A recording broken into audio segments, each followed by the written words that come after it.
नमस्कार, टीवी 9 के digital platform पर आपका स्वागत है। आपके साथ मैं हूं भविष्य त्यागी। प्रधानमंत्री मोदी उत्तराखंड के दौरे पर पहुंचे हैं। मुकबा में उन्होंने मां गंगा की पूजा अर्चना की और हर्षिल में एक जनसभा को संबोधित किया।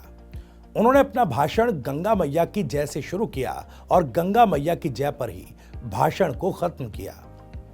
पुष्कर सिंह धामी के आग्रह पर शीतकालीन पर्यटन को बढ़ावा देने के लिए पीएम मोदी उत्तराखंड पहुंचे हैं। मुकबा की हर कोई चर्चा कर रहा है, लेकिन हर्षिल की कहानी बहुत कम लोगों को पता है।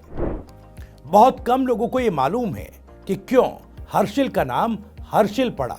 पीएम मोदी की अगवानी के लिए हर्षिल के लोग बड़ी संख्या में निचली घाटियों के शीतकालीन प्रवास स्थलों से अपने मूल घरों को लौटे। हर्षिल घाटी के बारे में जितना जानो उतना ही कम है। चलिए हर्षिल की दिलचस्प कहानी हम आपको बताते हैं। राज कपूर की फिल्म राम तेरी गंगा मैली को कौन भूल सकता है। आज इस फिल्म को कल्ट कहा जाता है। हर्षिल में इस फिल्म के कई सीन शूट किए गए थे। हर्षिल में देश का इकलौता पोस्ट ऑफिस है जिस पर किसी अभिनेत्री का पोस्टर है, और वो अभिनेत्री कोई और नहीं बल्कि मंदाकिनी है। राज कपूर की फिल्म में इस पोस्ट ऑफिस को दिखाया गया था। हर्षिल ने अपने अतीत में कई कहानियों को छिपाया हुआ है। उसमें एक कहानी भारत चीन युद्ध की है, तो एक कहानी यहाँ के मंदिरों की और एक कहानी अंग्रेज विल्सन और उसके कॉटेज की है। चलिए सबसे पहले आपको ये बताते हैं कि हर्षिल का नाम हर्षिल कैसे पड़ा। ऐसी मान्यता है कि हरि यानी भगवान विष्णु के नाम पर हर्षिल का नाम है। दरअसल असुर जलंधर की पत्नी वृंदा ने विष्णु को श्राप दिया, इससे भगवान पत्थर बन गए। हर्षिल में आज भी वो पत्थर या यूं कहें कि उस शिला को देखने के लिए लोग आते हैं। हर्षिल गांव में 135 से ज्यादा परिवार रहते हैं। इस गांव का सांस्कृतिक और धार्मिक महत्व है।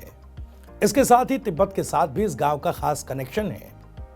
हर्षिल की ज्यादातर आबादी बाहर से ही आकर बसी है। हर्षिल के गांव और उसके भूगोल की कई कहानियां हैं, लेकिन इन कहानियों में सबसे ज्यादा चर्चा विल्सन की होती है।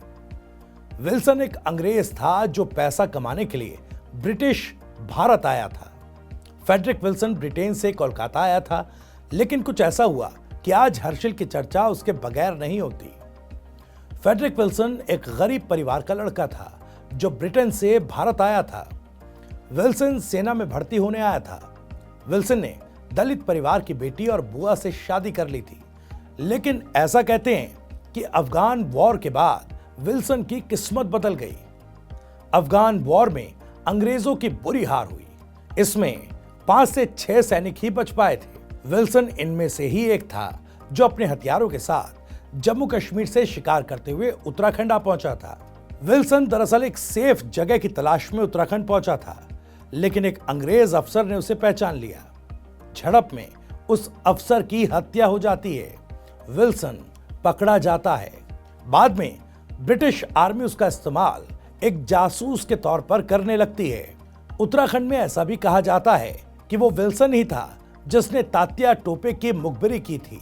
बहरहाल विल्सन ने हर्षिल में एक शानदार कॉटेज बनाया जिसे विल्सन कॉटेज कहा गया। देवदार के पेड़ काटकर नदी के पानी के जरिए विल्सन ने पेड़ों को बेचकर अकूत पैसा कमाया। कहते हैं विल्सन कॉटेज में साल 1957 में वैलेंटाइन डे के दिन भीषण आग लग गई थी। यह कॉटेज 1 महीने तक जलता रहा और इसमें लगे पत्थर कोयला बन गए। हर्षिल में आज नेगी, रावत, नेतवाल जैसे लोग रहते हैं। हर्षिल अपने वॉल पेंटिंग के लिए भी प्रसिद्ध है। हर्षिल में आपको कहीं भी तार नहीं दिखेंगे, सभी तार अंडरग्राउंड हैं। एक कहानी यह भी है कि तिब्बत पर चीन के कब्जे के बाद एक पूरा गांव हर्षिल आकर बस गया। हर्षिल में याक भी यहीं से आया था। यह बात अलग है कि हर्षिल में अब याक नहीं दिखते। सेना ने उन्हें यहां बसाया। याक भी वहीं से आया। स्थानीय लोगों ने याक खरीद लिया। हर्षिल में कुछ शानदार ट्रैकिंग रास्ते भी हैं। लमखगा के पास ट्रैक, अवाना ट्रैक, मांगबाचो ट्रैक। यहाँ एक ताल है जहां बात करोगे तो पानी उबलता है और शांत रहोगे तो पानी शांत रहता है।